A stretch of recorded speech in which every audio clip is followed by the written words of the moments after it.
sudah? Oke, selamat siang teman-teman semua. Selamat siang.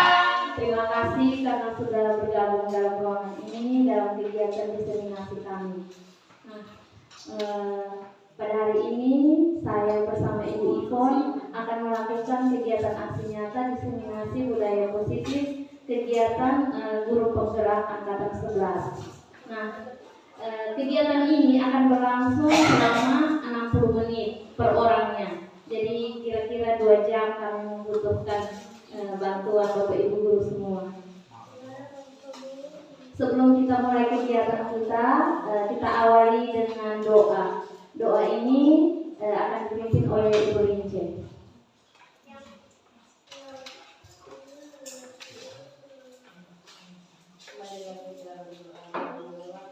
Dan putra dan roh kudus. Amin.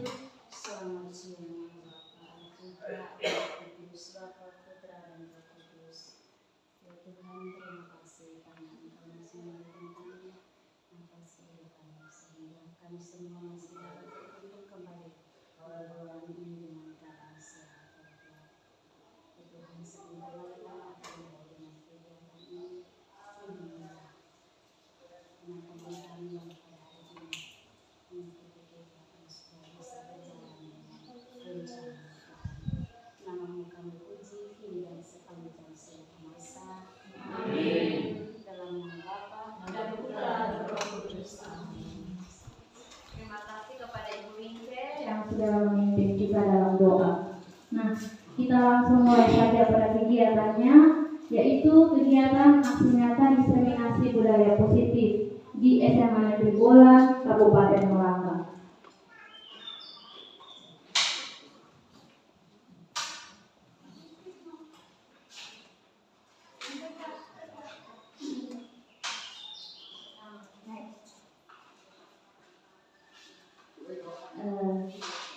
Sedikit perkenalan, saya Rizminda Novenalita Masan SPD, calon guru penggerak angkatan 11 SMA Negeri Bola, Kabupaten Melaka, Nusa Tenggara Timur. Nah, sebelum kita mulai kegiatan kita, karena ini sudah siang, untuk menghangatkan suasananya, maka saya awali dengan sebuah ice breaking. Saya mengundang teman-teman semua untuk kita berdiri. Jadi di sini ice breaking-nya berjudul Menangkap Eli. Judulnya adalah Menangkap Eli. Jadi teman-teman, tangan kirinya kita buat begini, tangan kanannya begini. Tangan kirinya yang begini, tangan kanannya begini. Jadi menangkap Eli ini begini. Saat saya sebut kata Eli, tangan kanan langsung menangkap tangan telunjuk, jari telunjuknya tangan kirinya teman. Menangkap Eli. Kayak apa permainan yang begini? Iya. Bingkala bingko apa gitu. Jadi kalau saya sebut kata Eli, berarti langsung teman yang lain, teman yang sebelahnya menangkap jari telunjuknya teman di sebelah kirinya. Mengerti toh? Ini untuk melatih konsentrasi. Oke, baik, kita mulai sudah. Judulnya adalah Menangkap Eli. Pada suatu hari di sebuah desa itu ada satu keluarga dengan 4 anak kembarnya. Satunya nama Ella, satunya nama Eli,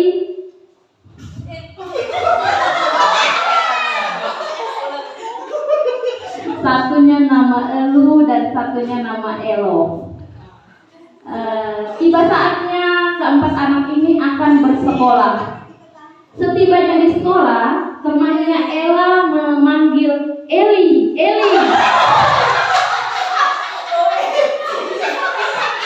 Dan Eli pun menoleh kepada temannya.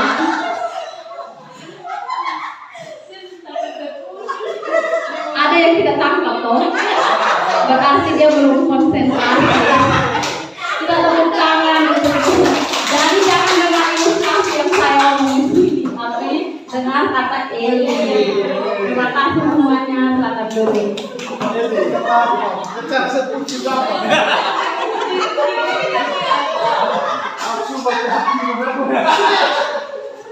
Oke, kita langsung pada kegiatan inti yaitu budaya positif. Kita tahu bahwa budaya itu adalah suatu kebiasaan.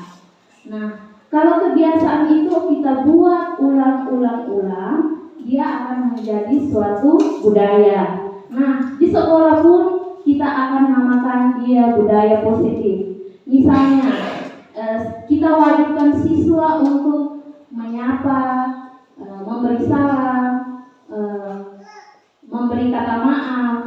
Kalau kita lakukan itu secara ulang-ulang atau terus-terus, maka hal itu akan menjadi suatu kebiasaan. Nah, setelah dia jadi suatu kebiasaan, maka kita namakan budaya positif. Jadi di situ teorinya mengatakan bahwa budaya positif adalah keyakinan dan nilai yang disepakati yang menjadi kebiasaan bersama yang akan dilakukan dalam waktu yang lama. Budaya positif dapat diterapkan dalam pembuatan keyakinan kelas agar murid merasa terlibat dan bertanggung jawab dalam menjalankan disiplin tersebut. Hal tersebut harus dilakukan secara terus-menerus sehingga jadi suatu kebiasaan baik. Budaya positif di sekolah adalah nilai-nilai, keyakinan-keyakinan dan kebiasaan-kebiasaan di sekolah yang berpihak pada murid dapat berkembang menjadi pribadi yang kritis, penuh hormat dan bertanggung jawab. Di sini dikatakan bahwa budaya positif itu tidak segampang berbalik telapak tangan. Jadi budaya positif itu kita harus melakukannya berulang-ulang kali. Jika kita lakukan berulang-ulang kali, maka akan menjadi satu kebiasaan. Setelah dia jadi satu kebiasaan, maka kita beri nama dia atau dia disebut dengan budaya positif. Nah, dalam budaya positif ini ada 6 hal yang akan kita bahas. Yang pertama, disiplin positif, teori motivasi, hukuman konsekuensi dan restitusi, keyakinan kelas, kebutuhan dasar manusia dan dunia berkualitas, 5 posisi kontrol dan segitiga restitusi. Dalam disiplin positif, kita memulainya dengan perubahan paradigma budaya positif. Selama ini yang kita lakukan adalah teori stimulus respon. Artinya kita mengajarkan kepada murid atau mengatakan kepada murid, kita menuntut untuk murid harus ikut guru.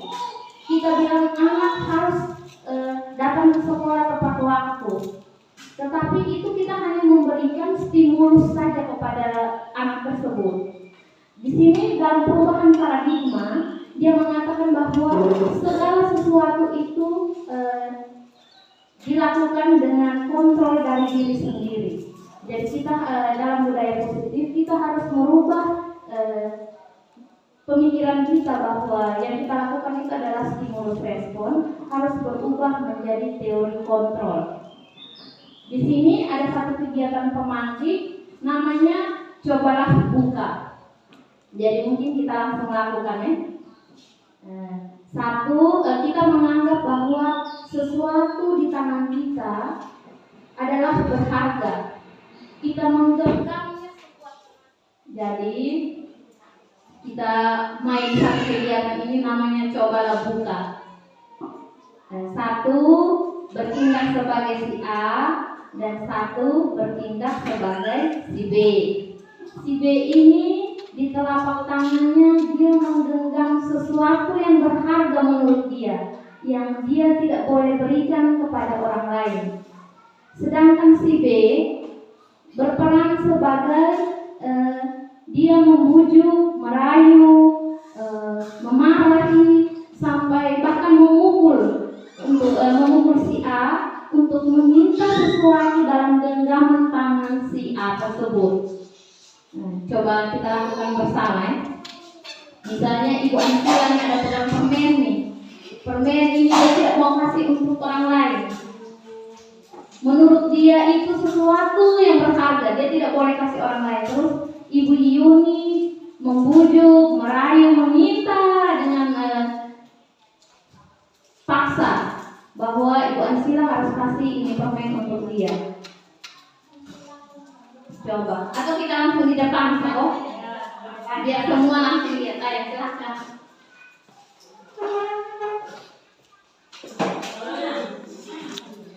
FB Pro.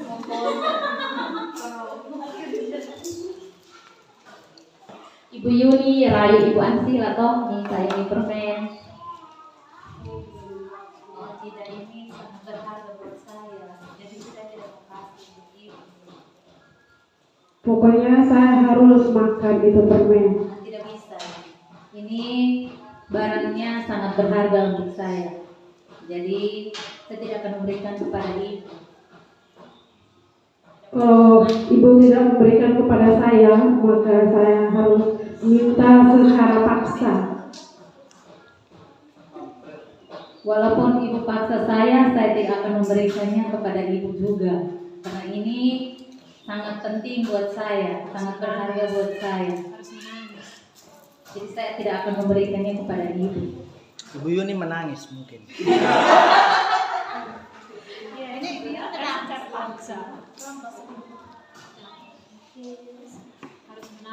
Oke, dari ilustrasi yang kedua teman kita lakukan, ada pertanyaan di situ. Jika Anda berperan sebagai si A tadi Ibu Ansila toh, apakah Anda membuka kepalan tangan Anda?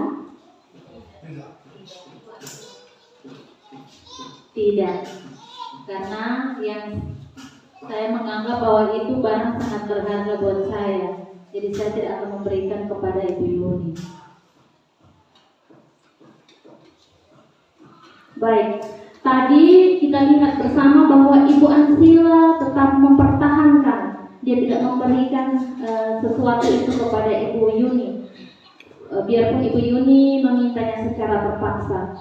Nah, di sini dalam kegiatan ini sesungguhnya siapa yang memegang kendali atau kontrol untuk membuka atau menutup kepalan tangan menurut teman-teman? Yang tadi kita lihat Ibu Ansila yang tetap mempertahankan toh. Nah, di situ ini merupakan kontrol diri dari Ibu Ansila. Ibu Ansila tetap mempertahankan, berarti yang mengendalikan semuanya itu adalah diri kita sendiri. Yang mengontrol semuanya adalah diri kita sendiri.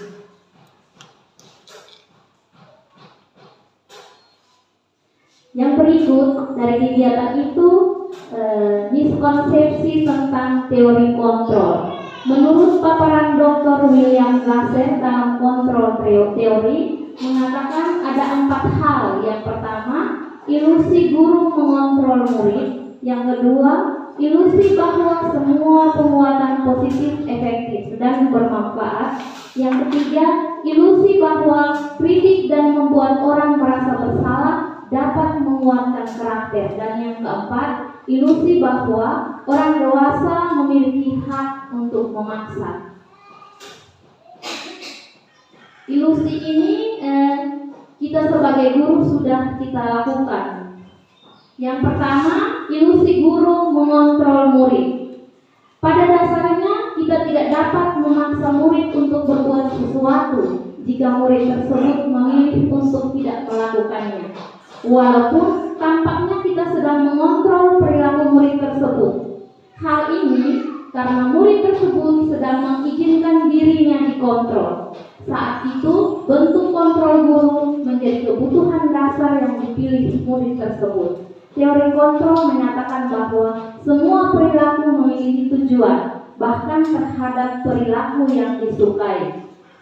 Jadi, di sini kita sebagai guru, kalau kita terlalu mengontrol murid, maka murid kalau dari hatinya dia tidak mau ikuti, tetap saja dia tidak akan ikut kita.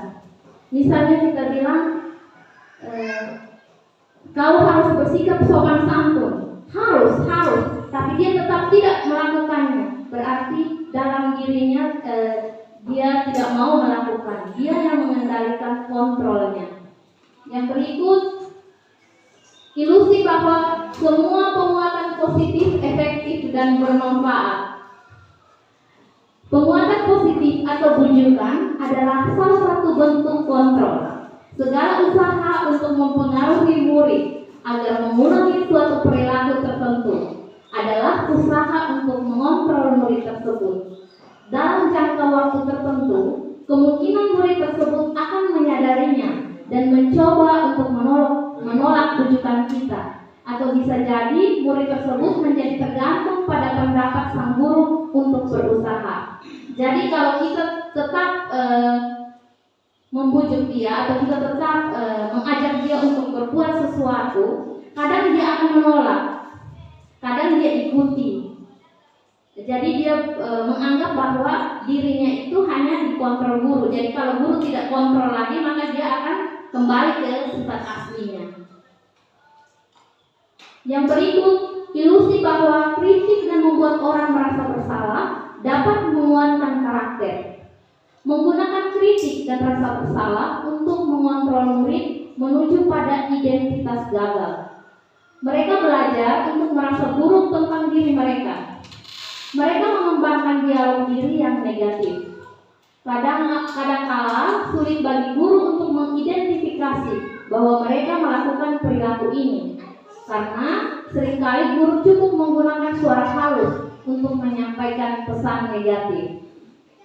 Di sini bahwa jika kita terlalu mengkritik dirinya, mengkritik segala sesuatu yang dia lakukan, dia merasa bahwa itu hanya sesuatu yang lewat dan lalu saja.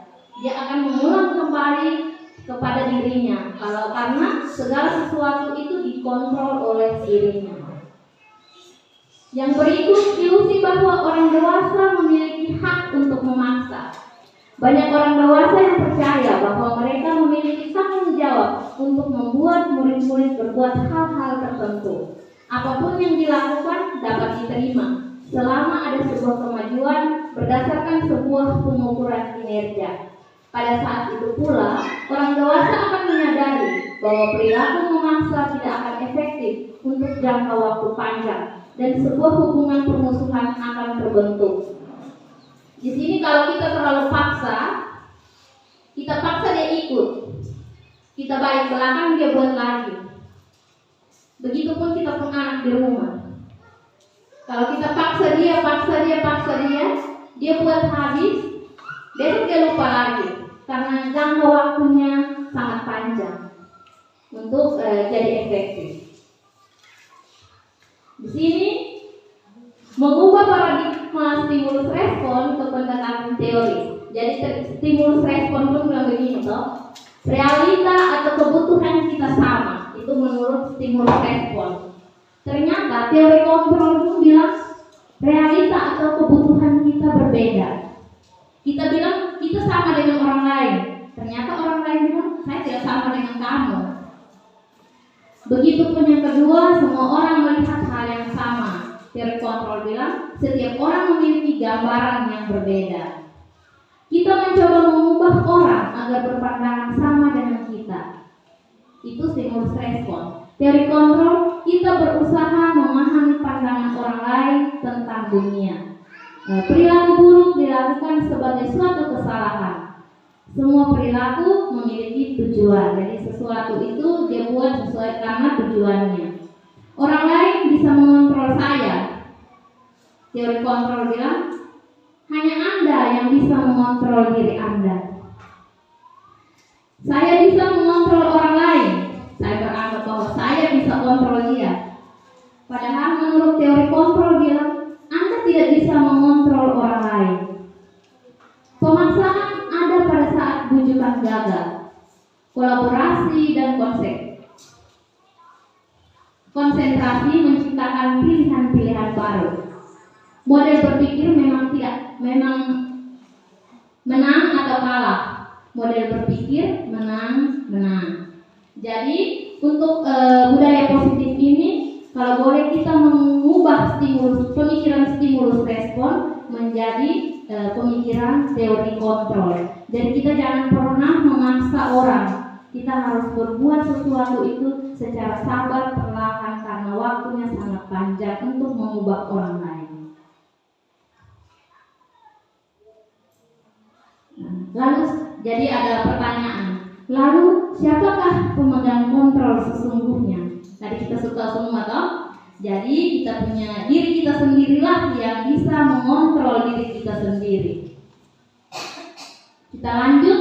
Yang berikut adalah disiplin positif. Disiplin berasal dari kata disiplina, yang artinya belajar. Disiplin mengacu pada disiplin diri yang memiliki tanggung jawab terhadap apa yang dilakukannya berdasarkan nilai-nilai yang diyakini. Dalam budaya kita, makna kata disiplin sama halnya dengan merubah sesuatu yang dilakukan seseorang pada orang lain untuk mendapatkan kepatuhan. Sebagai pendidik, tujuan kita adalah menciptakan murid yang memiliki disiplin diri, sehingga mereka berperilaku mengacu kepada nilai-nilai kebajikan universal dan memiliki motivasi intrinsik dalam perubahan perilaku ke arah yang lebih baik. Nah, kita dengar kata disiplin saja, kita beranggap bahwa disiplin itu berarti semuanya harus patuh pada aturan, semuanya harus sesuai dengan aturan. Jadi kita melihat bahwa disiplin positif itu berarti yang baik-baik saja.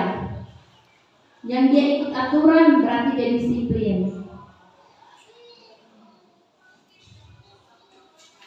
Ketika mendengar kata disiplin, apa yang terbayang di benak Anda? Apa yang terlintas di pikiran Anda? Kebanyakan orang akan menghubungkan kata disiplin dengan tata tertib, teratur, dan kepatuhan pada peraturan. Kata disiplin juga sering dihubungkan dengan hukuman, padahal itu sesungguhnya berbeda. Karena belajar tentang disiplin positif tidak harus dengan memberi hukuman. Justru itu adalah salah satu alternatif terakhir, dan kalaupun tidak digunakan sama sekali. Dalam budaya kita, makna kata disiplin dimaknai menjadi sesuatu yang dilakukan seseorang pada orang lain untuk mendapatkan kepatuhan. Kita cenderung menghubungkan kata disiplin dengan ketidaknyamanan. Jadi yang tadi saya katakan bahwa kita dengar kata disiplin itu kita bilang sesuatu yang baik-baik saja, kepatuhan. Dia mengikuti aturan berarti dia disiplin.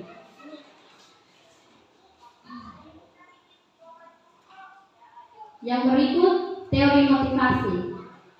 Motivasi perilaku manusia. Motivasi perilaku manusia ini ada dua. Yang pertama adalah motivasi eksternal dan yang kedua adalah motivasi internal. Motivasi eksternal itu ada dua hal. Yang pertama untuk menghindari ketidaknyamanan atau hukuman. Yang kedua untuk mendapatkan imbalan atau penghargaan dari orang lain.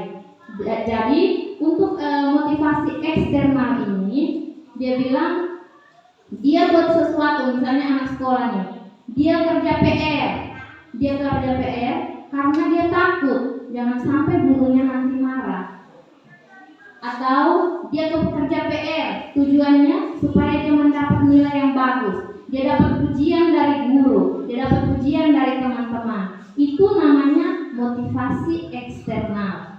Tetapi dalam budaya positif ini, yang kita mau terapkan adalah motivasi internal.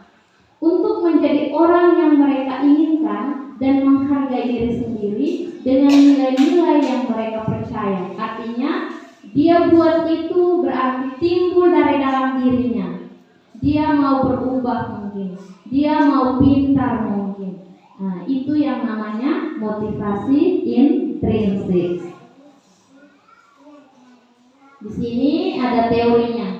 Untuk menghindari ketidaknyamanan atau hukuman.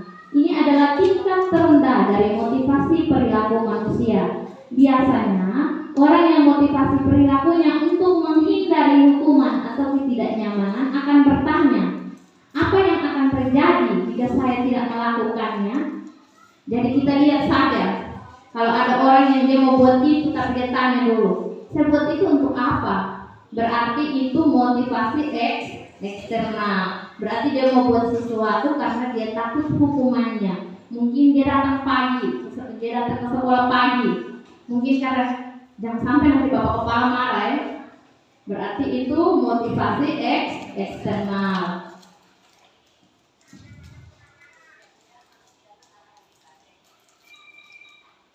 Yang kedua, untuk mendapat imbalan atau penghargaan dari orang lain.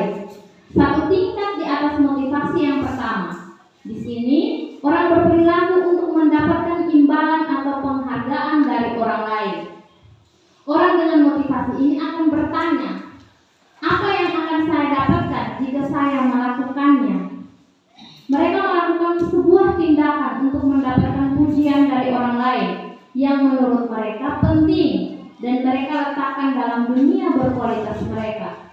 Mereka juga melakukan sesuatu untuk mendapatkan hadiah, pengakuan, atau imbalan. Kadang-kadang kita kerja ini kan kita mau mendapatkan imbalan toh. Nah, berarti itu juga masih termasuk motivasi eksternal. Jadi kita tanya-tanya dalam diri, saya ini motivasi internal kah? Motivasi eksternal. Jangan sampai saya motivasi eksternal. Oke, lanjut. Yang berikut adalah untuk menjadi orang yang mereka inginkan dan menghargai diri sendiri dengan nilai-nilai yang mereka percaya. Mereka melakukan sesuatu karena nilai-nilai yang mereka yakini dan hargai, dan mereka melakukannya karena mereka ingin menjadi orang yang melakukan nilai-nilai yang mereka yakini tersebut. Ini adalah motivasi yang akan membuat seseorang memiliki disiplin positif, karena motivasi perilakunya bersifat internal, bukan eksternal. Nah, ini mungkin dalam kehidupan sehari-hari kita lihat siswa. Kita contoh siswa dulu ya. Kita mau contoh guru itu kadang-kadang toh. Jadi misalnya kita lihat siswa mana. Mungkin ada siswa-siswa tertentu itu yang sering sekali dia datang pagi terus. Itu berarti motivasi internalnya yang tumbuh. Dia datang itu dari dalam hatinya. Kalau dia datang terlambat terus, itu juga motivasi internal dari dalam dirinya bahwa dia saya terlambat saja, karena itu motivasi dalam dirinya. Yang berikut, hukuman, penghargaan, dan restitusi. Di sini ada kegiatan pemantik. Kebetulan juga saya guru matematika. Kristen kurang menguasai pelajaran matematika, sehingga pada saat pelajaran tersebut berlangsung, dia lebih banyak berdiam diri untuk menggambar di buku pelajarannya. Pada saat guru matematikanya, Ibu Diana, menanyakan pertanyaan, Kristen menjadi gugup dan tak sengaja menjatuhkan tasnya dari kursi. Secara tiba-tiba menjadi gagap pada saat berupaya menjawab. Seluruh anggota kelas pun tertawa melihat perilaku Kristen yang bicara dengan tergagap serta terkejut tersebut. Ibu Diana saat itu membiarkan teman-teman Kristen menertawakannya. Ia semakin tergagap dan malu luar biasa. Malahan disuruh maju ke depan kelas sambil memegang hidungnya karena tidak bisa menjawab pertanyaan dari ibu. Kelas semakin gaduh dan anak-anak pun tertawa sambil menunjuk ke arahnya. Nah, di sini ada pertanyaan. Dari kisah ini, apakah Anda setuju dengan tindakan Ibu Diana? Mengapa? Terus menurut Anda, tindakan Ibu Diana terhadap Kristen adalah sebuah hukuman atau konsekuensi? Mungkin ada teman-teman yang mau kasih 1-2 kalimat tentang ini Ibu Diana ini. Saya persilahkan.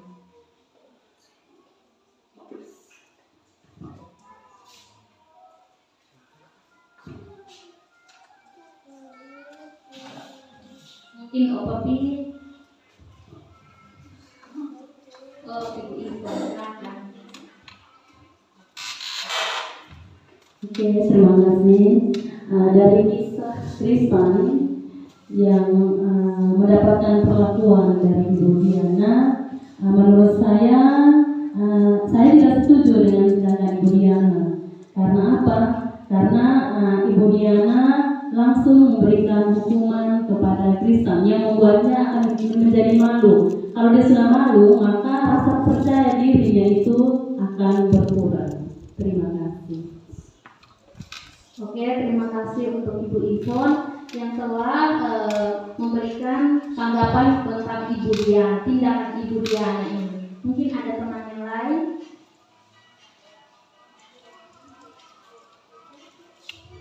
Atau pas? Pas kok? Oke.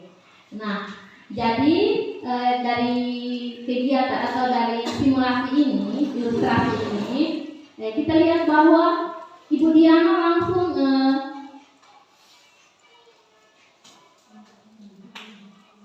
menegur si Tristan ini. Jadi tindakan Ibu Diana ini sebenarnya tidak boleh. Nah, kita sebagai guru, kita harus mencari tahu dulu kenapa anak itu seperti itu, kenapa anak kita harus berbuat seperti itu. Jadi kita untuk menegur siswa kita atau menganggap siswa kita seperti ini, seperti itu, kita harus melihat dari diri siswa itu. Kita panggil dia, tanya dia dulu kenapa hal itu harus kau lakukan. Terus tindakan Ibu Diana terhadap Tristan adalah sebuah hukuman atau konsekuensi. Nah, dari ilustrasi ini kita lihat bahwa itu adalah sebuah hukuman.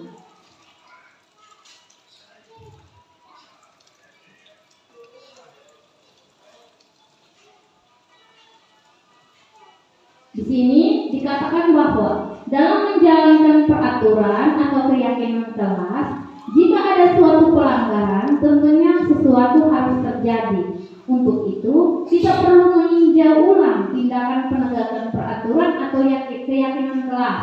Tindakan terhadap suatu pelanggaran pada umumnya berbentuk hukuman atau konsekuensi. Hukuman yang digunakan untuk menegakkan keadilan. Konsekuensi yang logis akan membantu murid untuk belajar dari tindakan mereka sendiri. Sedangkan restitusi dapat memperkuat nilai tanggung jawab serta pemulihan. Dalam dunia pendidikan, perbedaan antara hukuman, konsekuensi, dan restitusi memiliki implikasi yang signifikan terhadap pembentukan perilaku dan karakter murid. Jadi, hukuman atau konsekuensi atau restitusi ini kita lakukan hanya untuk tujuan kita adalah untuk pembentukan karakter. Tetapi kita harus melihat dulu yang kita lakukan itu harus hukuman, konsekuensi atau restitusi. Kalau hukuman berarti kita hanya melihat dari diri kita sendiri. Kita buat itu karena atas kemauan kita.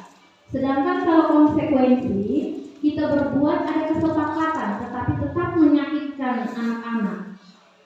Jadi yang harus kita lakukan di sini adalah restitusi, di mana kita harus tanya dia dulu, kenapa dia buat begitu. Kita cari sama-sama solusinya, sehingga kita bisa membentuk karakter siswa kita. Di sini ada perbedaannya. Di mana yang pertama adalah hukuman. Hukuman di sini tidak terencana atau tiba-tiba, tidak dilibatkan, bersifat satu arah, berupa hukuman fisik atau psikis. Saya ambil contohnya di situ. Jika ada murid yang terlambat, lalu diberi sanksi berlutut. Atau jika kita punya siswa tidak kerja PR, kita langsung sini, buat tadinya datang. Atau silakan berlutut, kenapa kau tidak kerja? Biasakan kita begitu toh. Nah, yang berikut adalah konsekuensi. Konsekuensi di sini dia bilang terencana atau disepakati. Dilibatkan murid tetapi tidak nyaman. Murid tetap tidak nyaman. Guru terlihat memonitoring murid. Contohnya sesuai kesepakatan bahwa yang terlambat akan diberi sanksi bersihkan WC. Itu memang fisiknya tidak, tapi psikisnya terganggu. Kenapa saya datang terlambat? Saya harus bersihkan WC. Kan sudah berjalan. Psikisnya ini terganggu. Yang berikut adalah restitusi. Proses menciptakan kondisi bagi murid untuk memperbaiki kesalahan.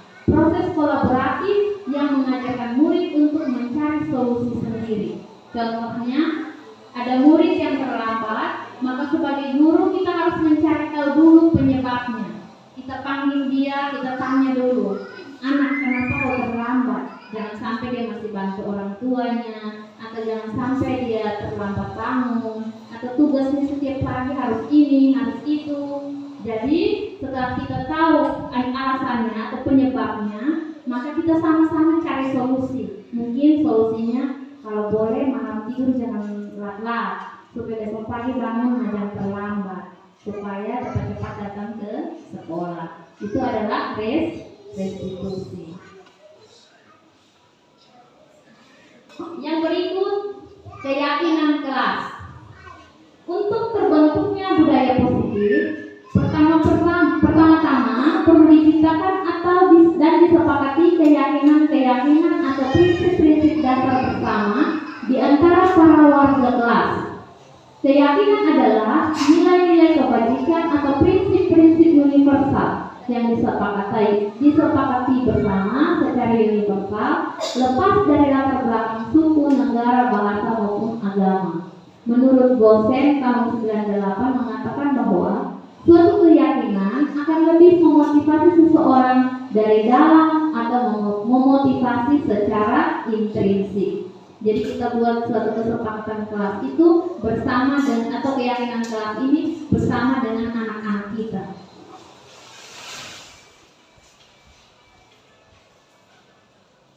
Di sini ada pertanyaan. Mengapa keyakinan kelas? Mengapa tidak peraturan kelas saja? Mengapa adanya keyakinan kelas penting untuk terbentuknya sebuah budaya positif? Bagaimana mewujudkan sebuah keyakinan kelas yang efektif? Nah, dari sini saya melihat bahwa kenapa harus keyakinan kelas? Karena keyakinan kelas itu kan kita buat bersama-sama dengan siswa-siswi, bukan kita buat sendiri. Kalau peraturan kelas berarti kita buat sendiri tanpa melibatkan siswa. Kita menganggap bahwa kita ini yang paling hebat. Jadi keyakinan kelas juga harus menggunakan kalimat yang positif. Misalnya peraturannya bilang tidak boleh datang terlambat. Berarti keyakinan kelasnya mungkin seperti ini. Datang harus lebih tepat waktu. Atau bilang tidak membuang sampah sembarangan. Mungkin keyakinan kelasnya buanglah sampah pada tempatnya. Jadi keyakinan kelas itu bukan pakai kalimat negatif, tetapi harus pakai kalimat yang positif.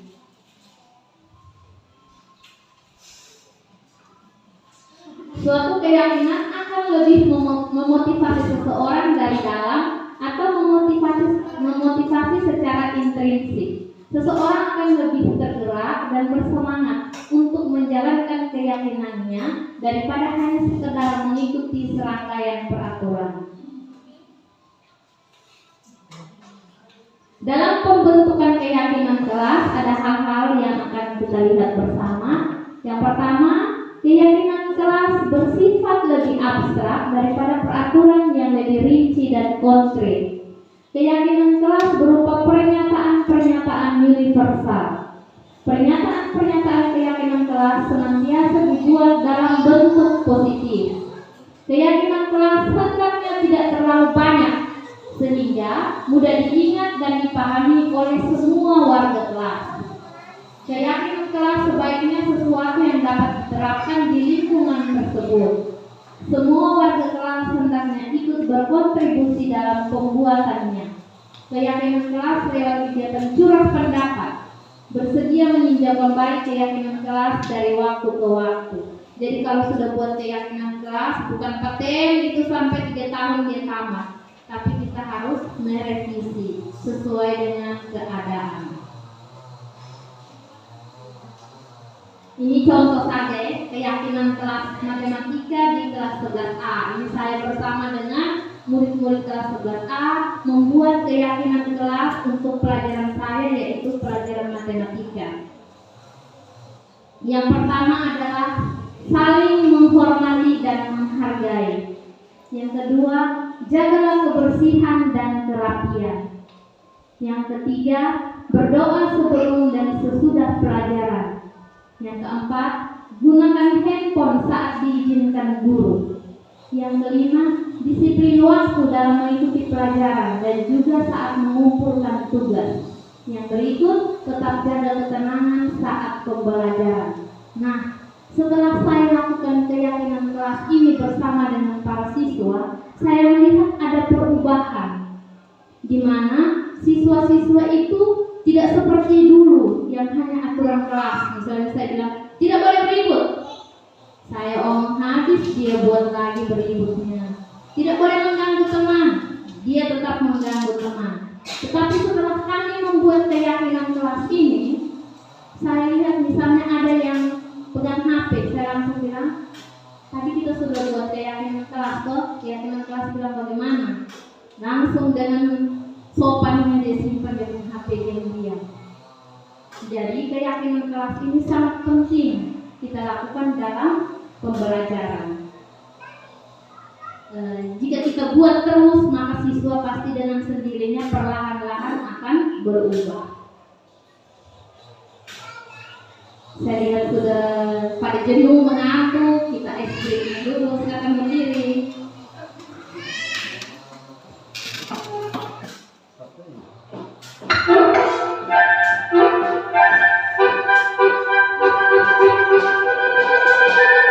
Five, four,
Kira-kira apa alasan Mario melakukan hal tersebut?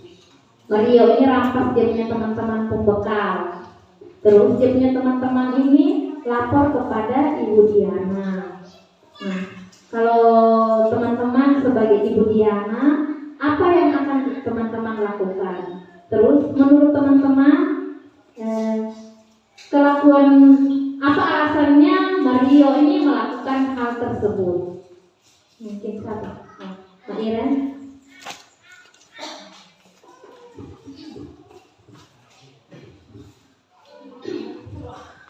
Baik, terima kasih. Sesuai dengan kejadian yang dialami oleh Ibu Diana di dalam kelas, siswanya yang bernama Mario, dia mengambil bekal temannya secara paksa. Nah, di sini jika saya sebagai Ibu Diana, maka yang pertama saya lakukan, saya akan memanggil Mario. Saya memanggil Mario, lalu saya akan menanyakan kenapa sampai Mario mengambil bekal temannya secara paksa. Saya akan tanyakan alasannya. Jadi di sini saya akan melakukan pendekatan dengan Mario dan akan berusaha mencari tahu alasan Mario melakukan hal tersebut. Terima kasih. Oke, terima kasih kepada Ibu Iren yang sudah memberi tanggapan mengenai kegiatan atau ilustrasi tersebut. Nah, mungkin ada teman lain? Atau Pak? Oke, Pak. Nah, jadi di sini jika kita menghadapi situasi seperti ini, apa yang akan Anda lakukan? Jadi seperti tadi teman kita Ibu Iren mengatakan bahwa yang dia lakukan adalah dia memanggil si Mario ini, menanyakan kepada Mario, kenapa Mario lakukan hal ini. Jadi kita jangan langsung kasih sanksi atau kita marah, tetapi kita tanya dulu kepada si Mario ini. Terus kalau menurut Anda kira-kira apa alasan Mario melakukan hal ini? Mungkin Mario ini lapar, atau mungkin Mario suka makanan teman-temannya. Itu adalah alasan Mario melakukan atau alasan Mario mengambil bekal milik temannya. Di sini ada 5 kebutuhan dasar manusia menurut Dr. William Glasser dalam teorinya atau dalam voice theory, mengatakan bahwa ada 5 kebutuhan dasar. Yang pertama, kebutuhan bertahan hidup. Dalam kebutuhan bertahan hidup ini ada makanan, pakaian, tempat tinggal, keamanan, dan kesehatan. Yang kedua, kebutuhan kasih sayang dan rasa diterima. Itu ada rasa diterima, dipedulikan, berbagi, kerjasama, menjadi bagian dalam kelompok.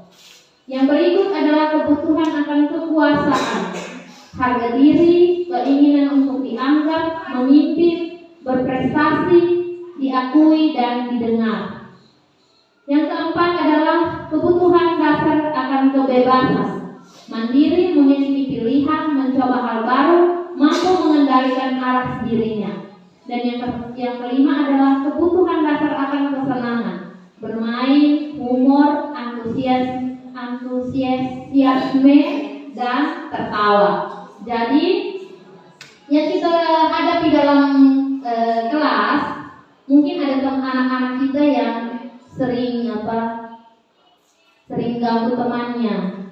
Nah, itu mungkin salah satu kebutuhan dasarnya harus dia penuhi di situ. Mungkin kesenangan, misalnya kalau dia ganggu temannya, kalau temannya marah, mungkin menurut dia itu sesuatu sesuatu lelucon untuk dia. Atau dia kurang kasih sayang. Jadi misalnya di rumah mungkin dia broken home. Jadi di sekolah dia cari perhatian dengan guru. Jadi dia sengaja beribut atau sengaja mengganggu temannya supaya guru itu perhatikan dia terus. Jadi yang kita hadapi itu mungkin kebutuhan dasar manusia, maksudnya dari teman anak-anak kita yang ia mau terapkan atau tidak terpenuhi. Di sini yang pertama adalah kebutuhan dasar, kebutuhan bertahan hidup. Secara teori, kebutuhan bertahan hidup adalah kebutuhan yang bersifat fisiologis untuk bertahan hidup, misalnya kesehatan, rumah, dan makanan. Kebutuhan biologis sebagai bagian dari proses reproduksi, termasuk kebutuhan untuk bertahan hidup. Komponen psikologis pada kebutuhan ini meliputi kebutuhan akan perasaan aman. Misalnya dalam kasus Mario tadi, apabila jawaban Mario ketika ditanya oleh ibu adalah karena ia lapar dan orang tuanya tidak membawakannya bekal makan siang, maka kebutuhan dasar yang sedang berusaha dipenuhinya adalah kebutuhan untuk bertahan hidup. Jadi kalau misalnya kita tanya dia bilang karena dia lapar, atau dia punya orang tua tidak kasih dia makan siang, bekal untuk makan siangnya tidak ada. Itu mungkin kebutuhan untuk bertahan hidup yang sedang ia penuhi. Yang kedua adalah kebutuhan kasih sayang dan rasa diterima. Kebutuhan ini ada 3 kebutuhan berikutnya adalah kebutuhan psikologi. Kebutuhan untuk disayangi dan diterima meliputi kebutuhan akan hubungan dan koneksi sosial, kebutuhan untuk memberi dan menerima kasih sayang, dan kebutuhan untuk merasa menjadi bagian dari suatu kelompok. Misalnya dalam kasus tadi, apabila kita tanyakan dia dan alasan dia menjawabnya adalah mengambil bekal temannya karena dia merasa senang temannya jadi memperhatikan dia. Ketika temannya melaporkan tindakan itu pada gurunya dan gurunya memberitahukan orang tuanya sehingga orang tuanya menjadi memperhatikan dia, maka kebutuhan dasar yang sedang dipenuhinya adalah kebutuhan akan kasih sayang dan rasa diterima. Nah, seperti tadi dikatakan bahwa dia rampas makan temannya itu mungkin supaya dia mencari perhatian dari temannya. Nah, dengan temannya memperhatikan dia berarti kebutuhan dia berusaha mencari kebutuhan dasar kasih sayangnya dipenuhi. Misalnya dengan kelakuannya itu kan pasti gurunya akan lapor ke orang tuanya toh. Nah, mungkin setelah laporkan ke orang tuanya, maka dia akan dapat kasih sayang atau dapat perhatian khusus dari orang tuanya. Berarti kebutuhan kasih sayangnya sedang dia usahakan. Kebutuhan kekuasaan. Kebutuhan ini berhubungan dengan kekuatan untuk mencapai sesuatu, menjadi kompeten, menjadi terampil, diakui di atas prestasi dan keterampilan kita, didengar dan memiliki rasa harga diri. Kebutuhan ini meliputi keinginan untuk dianggap berharga, bisa membuat perbedaan, bisa membuat pencapaian, kompeten, diakui, dihormati. Ini meliputi self-esteem dan keinginan untuk meninggalkan pengaruh. Anak-anak yang memiliki kebutuhan dasar akan penguasaan yang tinggi biasanya ingin menjadi pemimpin. Mereka juga harus mengamati sebelum mencoba hal baru dan merasa kecewa bila melakukan kesalahan. Mereka juga biasanya rapi dan sistematik dan selalu ingin mencapai yang terbaik. Misalnya dalam kasus tadi, dia merasa hebat karena temannya takut dengan dia dan menuruti keinginannya. Maka sebetulnya Doni sedang berusaha memenuhi kebutuhan dasarnya akan kekuasaan. Misalnya dalam kelas, kita melihat bahwa ada beberapa siswa yang jika kita berikan pertanyaan, dia maunya dia saja yang jawab, orang lain jangan jawab. Dia saja. Jadi kadang ada teman-temannya yang protes, ibu kenapa dia terus?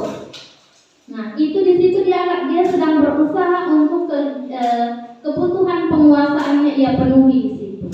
Jadi kita sebagai guru juga harus melihat dan mencari tahu penyebab kelakuan anak-anak kita.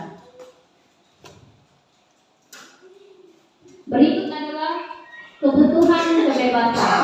Kebutuhan untuk bebas adalah kebutuhan akan kemandirian, otonomi, memiliki pilihan dan mampu mengendalikan arah hidup seseorang. Anak-anak dengan kebutuhan kebebasan yang tinggi menginginkan pilihan. Mereka perlu banyak bergerak, suka mencoba-coba, tidak terlalu terpengaruh orang lain dan senang mencoba hal baru dan menarik. Itu tadi seperti ilustrasi itu. Mungkin dia merasa bosan dengan bekal makanan yang dibawakan ibunya, karena ibunya selalu membawakan bekal yang sama. Oleh karena itu, ia ingin mencoba makanan teman-temannya yang beraneka ragam. Misalnya mungkin di rumah ada anak-anak kita yang selalu dikekang oleh orang tuanya. Dia mau buat itu, mamanya marah. Dia mau angkat itu, bapaknya marah. Yang dia lakukan pasti selalu terkontrol oleh orang tuanya. Maka di sekolah dia akan mencari kebebasan. Dia akan mencari ulas. Dia akan bergerak sini, bergerak sana, tidak tenang, duduk keluar masuk kelas. Nah, itu mungkin salah satu kebutuhan dia sedang berusaha untuk penuhi, di mana disebut dengan kebutuhan akan kebebasan. Yang berikut kebutuhan akan kesenangan. Kebutuhan akan kesenangan adalah kebutuhan untuk mencari kesenangan, bermain dan tertawa. Bayangkan hidup tanpa kenikmatan apapun, betapa menyedihkan. Belajar menghubungkan kebutuhan akan kesenangan dengan belajar. Semua hewan dengan tingkat intelijensi tinggi bermain. Saat mereka bermain, mereka mempelajari keterampilan hidup yang penting. Manusia tidak berbeda. Anak-anak dengan kebutuhan dasar kesenangan yang tinggi biasanya ingin menikmati apa yang dilakukan. Mereka juga bisa berkonsentrasi tinggi saat mengerjakan hal yang disenangi. Mereka suka permainan dan suka mengoleksi barang, suka bergurau, suka melucu dan juga menggemaskan. Bahkan saat mereka bertingkah laku buruk, mereka terlihat lucu.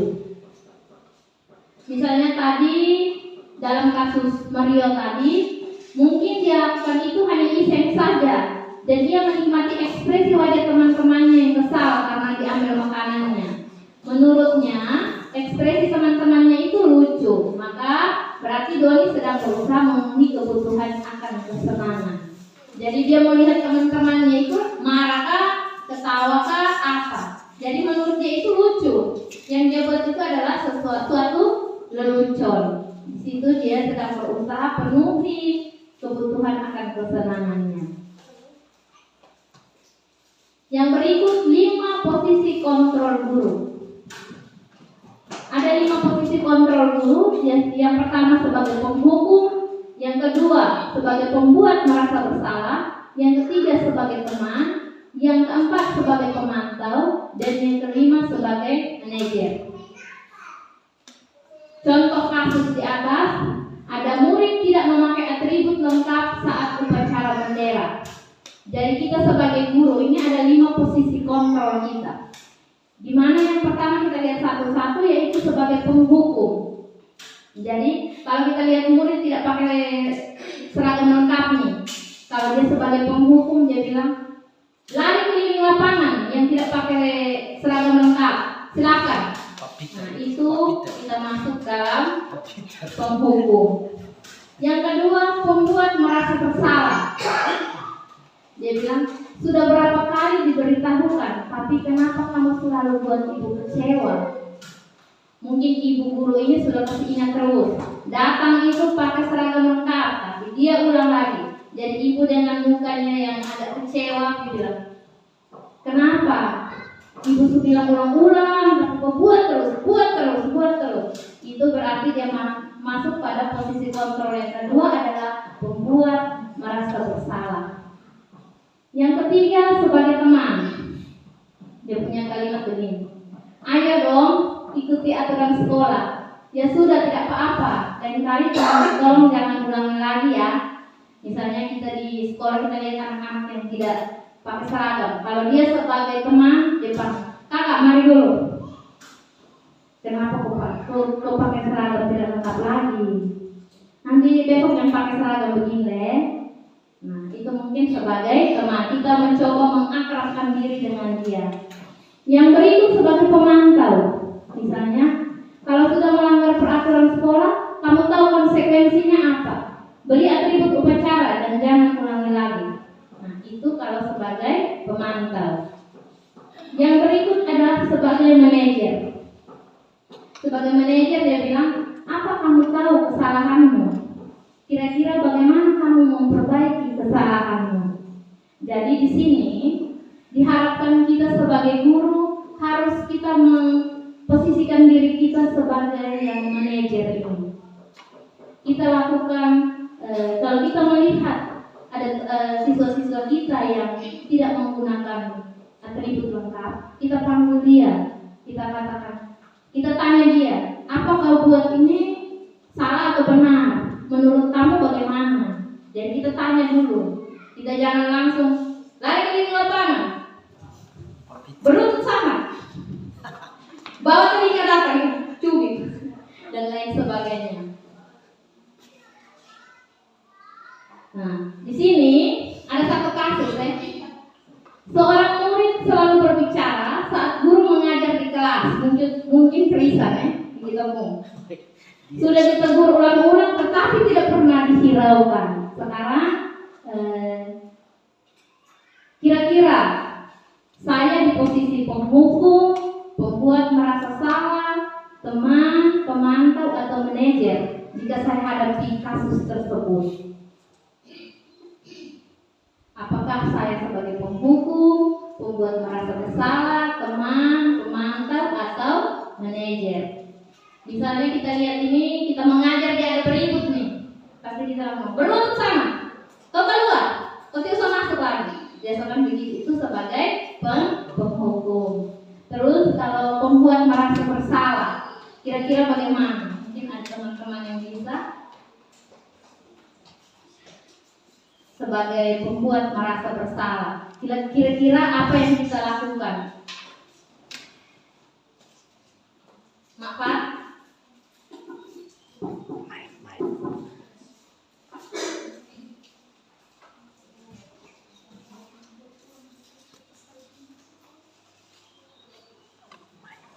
Ini membuat merasa bersalah nih.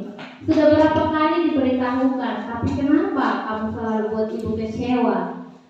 Kita buat seolah-olah dia itu merasa bersalah untuk kita. Kita kasih kalimat yang seolah-olah dia itu akan merasa bersalah. Dari kasus yang tadi,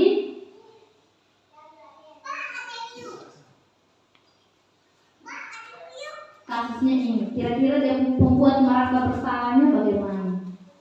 Mari.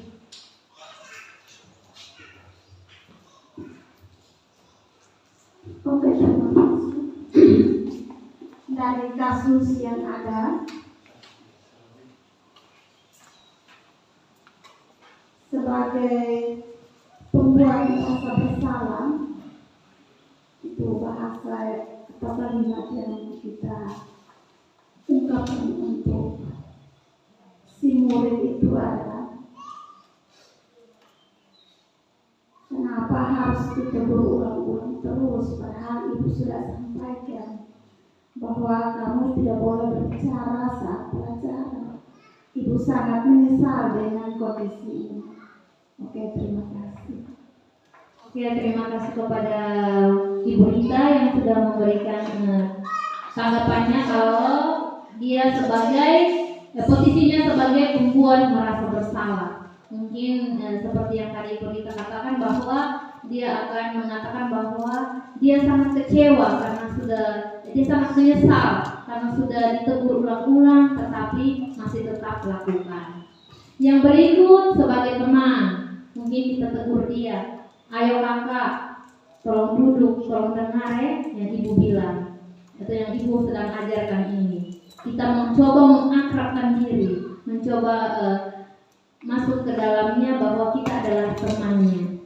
Sebagai pemantau, kita lihat dulu keyakinan kelas apa, konsekuensi apa kalau ibu ajar dan kau beribut. Sedangkan sebagai manajer, kita panggil dia secara pribadi, kita tanyakan apa yang kau lakukan itu salah atau benar menurut kamu. Kenapa kamu lakukan itu? Kita tanya dia baik-baik. Mungkin ada alasan-alasannya sehingga dia lakukan hal tersebut. Jadi di sini saya harapkan kita memposisikan diri kita sebagai manajer sehingga budaya positifnya terlaksana dengan baik. Yang keenam adalah segitiga restitusi. Segitiga restitusi adalah suatu proses dialog yang dijalankan oleh guru agar menghasilkan murid yang mandiri dan bertanggung jawab.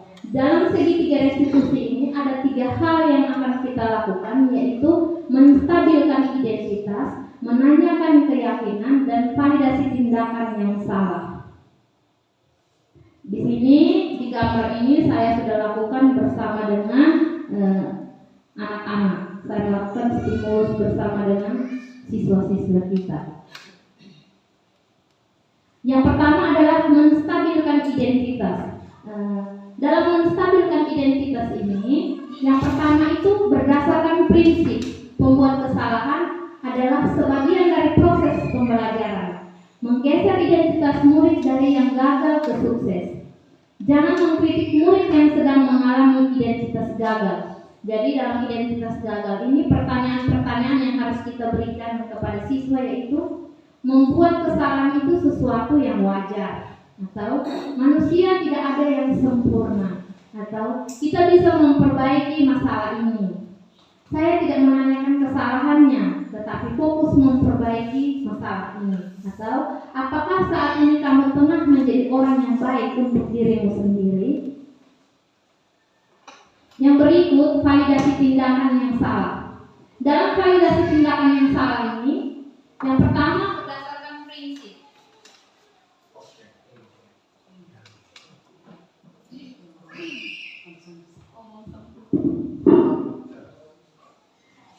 Yang kedua, guru akan menggeser dari stimulus respon menjadi proaktif. Mengenali dan menggali kebutuhan murid dapat memperbaiki hubungan dengan murid.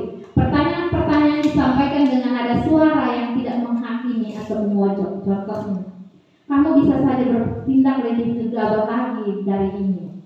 Kamu bukan melakukannya tanpa suatu alasan tertentu. Kamu melakukannya karena mempertahankan sesuatu yang penting. Mungkin kamu bisa mempelajari suatu perilaku baru yang lebih efektif. Bersediakah kamu mempelajarinya? Yang ketiga adalah menanyakan keyakinan.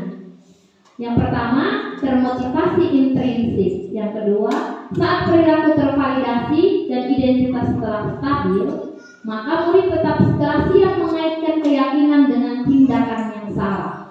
Pertanyaannya, sebagai keluarga atau anggota dalam kelas, apa yang kita yakini? Nilai-nilai apa yang telah kita sepakati? Seperti apa gambaran sebuah kelas yang ideal bagi kamu? Kamu ingin menjadi orang yang seperti apa?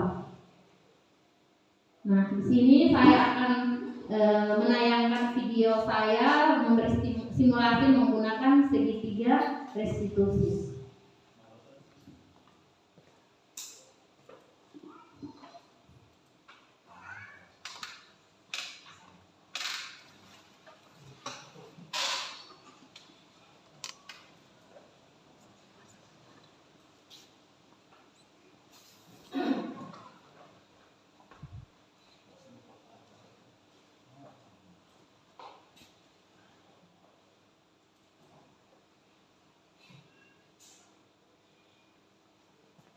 Volume kan.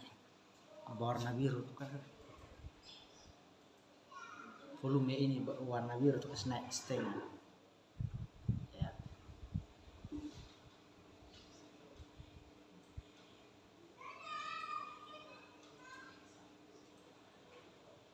Volume kan.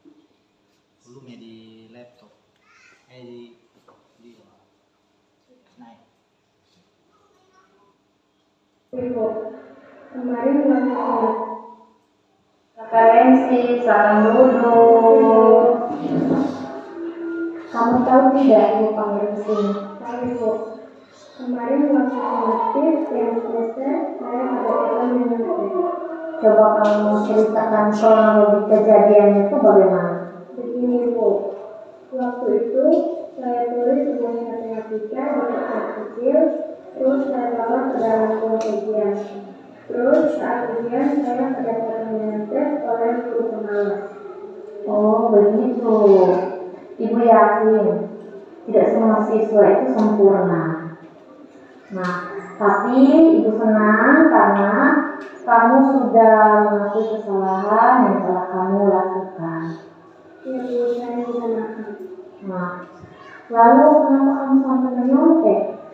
Karena pelajarannya sangat sulit dan banyak rumus yang belum saya hafal. Jadi saya tulis di kertas kecil supaya saya bisa mengerjakan soal ujian.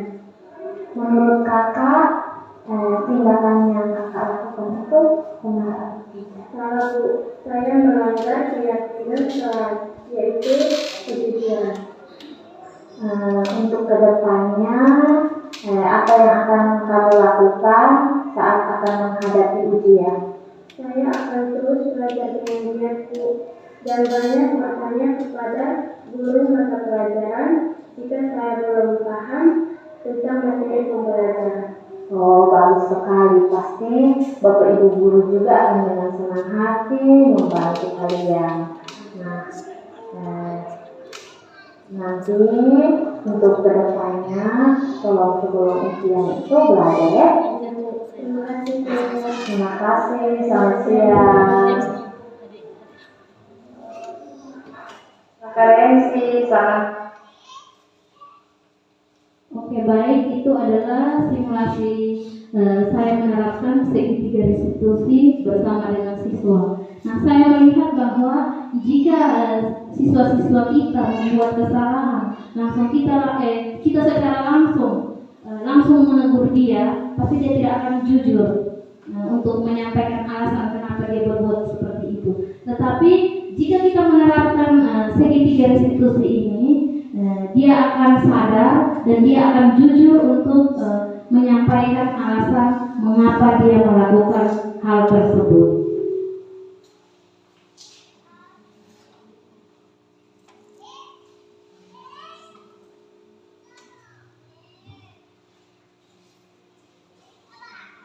Dengan demikian, maka saya mengambil kesimpulan bahwa dalam penerapan program disiplin positif, hendaknya guru memiliki standar kepribadian, profesional dan sosial yang baik, di mana guru mampu merefleksikan dirinya dalam posisi kontrol saat ini. Bagaimana perjalanan dirinya sebagai among atau manajer yang menuntun murid-muridnya menjadi insan yang mandiri, merdeka dan bertanggung jawab. Jadi kita sebagai guru dalam mendidik murid-murid kita jangan menerapkan kata menuntut, tetapi kita harus menuntun mereka. Kalau kita menuntut berarti kita mau mereka harus ikut seperti apa yang kita mau. Tetapi kita menuntun berarti kita memperhatikan dia, melihat akan perkembangan karakternya.